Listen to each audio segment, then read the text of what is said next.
70 آدمی مر کر زندہ ہو گئے۔ حضرت موسیٰ علیہ السلام جب کوہ طور پر 40 دن کے لیے تشریف لے گئے تو سامری منافق نے چاندی سونے کے زیورات پگھلا کر ایک بچڑے کی مورت بنا کر حضرت جبرائیل علیہ السلام کے گھوڑے کے پاؤں کے تلے کی مٹی اس مورت کے منہ میں ڈال دی تو وہ زندہ ہو کر بولنے لگا۔ پھر سامری نے مجمع عام میں یہ تقریر شروع کر دی کہ اے بنی اسرائیل، حضرت موسیٰ علیہ السلام خدا سے باتیں کرنے کے لیے کوہ طور پر تشریف لے گئے ہیں، لیکن خدا تو خود ہم لوگوں کے پاس آ گیا ہے اور بچڑے کی طرف اشارہ کر کے بولا کہ یہی خدا ہے۔ سامری نے ایسی گمراہ کن تقریر کی کہ بنی اسرائیل کو بچڑے کے خدا ہونے کا یقین آ گیا اور بچڑے کو پوجنے لگے۔ جب حضرت موسیٰ علیہ السلام کوہ طور سے واپس تشریف لائے تو بنی اسرائیل کو بچڑا پوجتے دیکھ کر بے حد ناراض ہوئے، پھر غضب و جلال میں آ کر اس بچڑے کو توڑ پھوڑ کر برباد کر دیا۔ پھر اللہ تعالیٰ کا یہ حکم نازل ہوا کہ جن لوگوں نے بچڑے کی پرستش نہیں کی ہے وہ لوگ بچڑا پوجنے والوں کو قتل کریں۔ چنانچہ 70,000 بچڑے کی پوجا کرنے والے قتل ہو گئے۔ اس کے بعد یہ حکم نازل ہوا کہ حضرت موسیٰ علیہ السلام 70 آدمیوں کو منتخب کر کے کوہ طور پر لے جائیں اور یہ سب لوگ بچڑا پوجنے والوں کی طرف سے معذرت طلب کرتے ہوئے یہ دعا مانگیں کہ بچڑا پوجنے والوں کے گناہ معاف ہو جائیں۔ چنانچہ حضرت موسیٰ علیہ السلام نے چن کر اچھے 70 آدمیوں کو ساتھ لیا اور کوہ طور پر تشریف لے گئے۔ جب لوگ کوہ طور پر طلب معذرت و استغفار کرنے لگے تو اللہ تعالیٰ کی بارگاہ سے آواز آئی کہ اے بنی اسرائیل، میں ہی ہوں، میرے سوا تمہارا کوئی معبود نہیں۔ میں نے ہی تم لوگوں کو فرعون کے ظلم و ستم سے نجات دے کر تم لوگوں کو بچایا ہے، لہٰذا تم لوگ فقط میری ہی عبادت کرو اور میرے سوا کسی کو مت پوجو۔ اللہ تعالیٰ کا یہ کلام سن کر یہ 70 آدمی ایک زبان ہو کر کہنے لگے، اے موسیٰ، ہم ہرگز آپ کی بات نہیں مانیں گے جب تک ہم اللہ تعالیٰ کو اپنے سامنے نہ دیکھ لیں۔ یہ 70 آدمی اپنی ضد پر بالکل اڑ گئے، تو ہم کو آپ خدا کا دیدار کرائیے، ورنہ ہم ہرگز نہیں مانیں گے کہ خداوند عالم نے یہ فرمایا ہے۔ حضرت موسیٰ علیہ السلام نے ان لوگوں کو بہت سمجھایا، مگر یہ شریر و سرکش لوگ اپنے مطالبہ پر اڑے رہ گئے، یہاں تک کہ اللہ تعالیٰ نے اپنے غضب و جلال کا اظہار اس طرح فرمایا کہ ایک فرشتہ آیا اور اس نے ایک ایسی خوفناک چیخ ماری کہ خوف و ہراس سے لوگوں کے دل پھٹ گئے اور یہ 70 آدمی مر گئے۔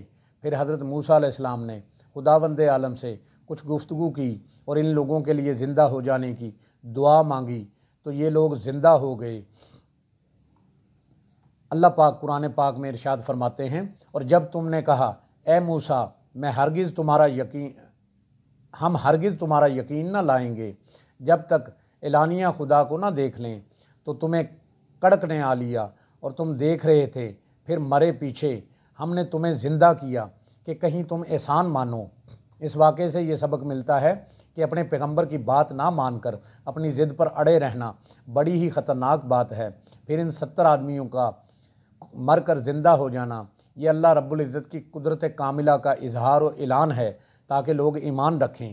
اللہ تعالیٰ قیامت کے دن سب مرے ہوئے انسانوں کو دوبارہ زندہ فرمائے گا۔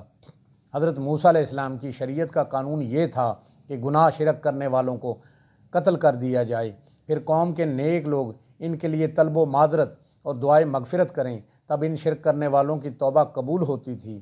مگر ہمارے حضور سید الانبیاء خاتم النبیین صلی اللہ علیہ وآلہ وسلم کی شریعت کیونکہ آسان شریعت ہے، اس لیے اس کے قانون میں توبہ قبول ہونے کے لیے یہی کافی ہے کہ گناہ کرنے والے نے اگرچہ کفر و شرک کا گناہ کر لیا ہو، سچے دل سے اپنے گناہ پر اللہ تعالیٰ کے حضور شرمندہ ہو کر معافی کا طلبگار ہو اور اپنے دل میں یہ عہد و عزم کرے کہ پھر وہ یہ گناہ دوبارہ نہیں کرے گا، تو اللہ تعالیٰ اس کی توبہ قبول فرما لے گا، اس کے گناہ کو معاف فرما دے گا۔ توبہ قبول ہونے کے لیے گناہ کرنے والوں کو قتل نہیں کیا جائے گا۔